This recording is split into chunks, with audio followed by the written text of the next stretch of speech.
Welcome, my name is Harry Bouwman. This is the last interview of the last part of this course. And this course is about advanced tools and metrics. Let me introduce Remco Blom. Remco Blom is a specialist in the field of business model innovation and enterprise architecture. Remco, can you tell a little bit about yourself? Yeah, sure. Thank you, Harry. Thank you for having me here. Yes, my name is Remco Blom. I work as an independent consultant in the field of business model innovation and enterprise architecture. My background is in business administration. Okay. And I've been working in the field of business process management. From there, I moved into the world of enterprise architecture. In the last 4 years, I help organizations in innovating their business model and then also implementing it. And then enterprise architecture is one of the tools we apply in getting this implemented. So you did do this type of business model innovation and enterprise architecture projects for both large and small companies? Indeed, actually. So, for instance, with a big bank, we've been helping them in relating their business model innovation approach to their enterprise architecture approach. Okay. But actually, before this interview, I was with a family business in the field of vegetable trade. Okay. And they are also working on a big project that involves both business model innovation as well as enterprise architecture. Where did it start from? Did it start from the business innovation part, or did it start from the enterprise architecture part? I see organizations coming from different angles, and in this case it actually comes from the angle of IT, where they want to innovate their application landscape. We found out that it was not just about the applications really, it's more about the way they want to do business, okay. About the processes, and even larger, okay. What is actually our strategy, and that's where business model innovation comes in. Okay. If you look to this, in understanding business model innovation and enterprise architecture, where do you think that the biggest problems are? In the business model innovation part, or in the enterprise part, or the interaction between the two of them?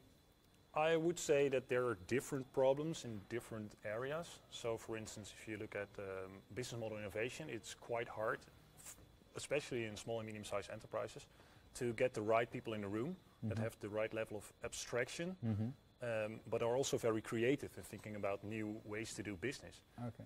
If you look at the field of enterprise architecture, it is quite hard, typically in small and medium-sized enterprises, to get the right people in the room, or to get the right people available that are capable of working out in more detail, and also in the IT landscape, how the choices made in the business model work down towards the IT.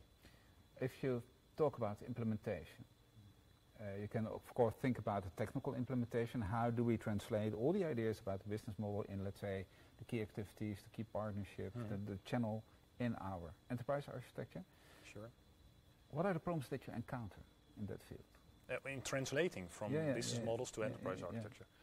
First of all, I see people struggling in finding the right starting point. Okay. So some organizations start off with really working out their processes and their key activities and their key resources in much detail before actually going into the market. And my advice would always be to take the other approach. Okay. First start off with finding a first customer, work out the customer relations that you want to have, and to work out sort of a channel, an omni-channel strategy, or actually one single channel if that is your choice. Yeah. And before you're working down on the other side of the business model towards processes.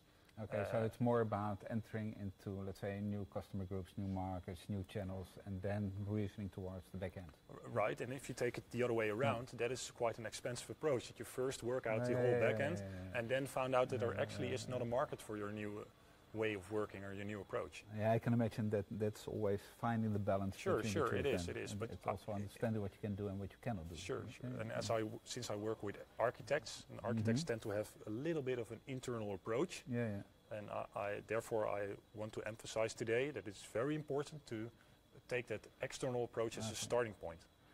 So there's the implementation from the technical side, there's also the implementation from the social side. So if you look into, for instance, how small and medium enterprises deal with this, their employees, of course you have high-tech entrepreneurs and high-tech companies, you have, let's say, low-tech type of companies, and I think a lot of low-tech companies will never think about their enterprise architecture at all. No. But if you look to, let's say, the more advanced type of small and medium enterprises, what are the social implementation issues that you meet in practice? Finding support for the enterprise architecture, for the business model ideas? Sometimes that is challenging to find people. What is ideal is that you have the people that came up with these innovative ideas also at the table in implementing these ideas. But sometimes this is very different, and that is a social challenge we encounter in organizations.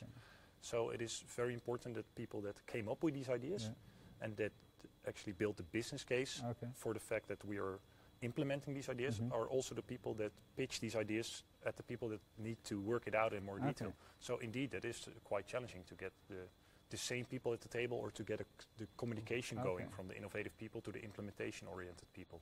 Is it also about leadership?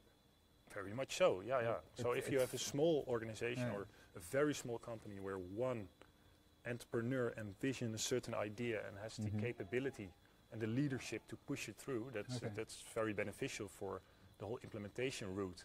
Okay, and even such an entrepreneur will be able to engage the engineers and to really define what the engineers have to do and to get them enthusiastic about the business. I think that then in those cases the small and medium-sized enterprises actually have a benefit over the very large companies where there are smaller teams and that the communication lines are shorter.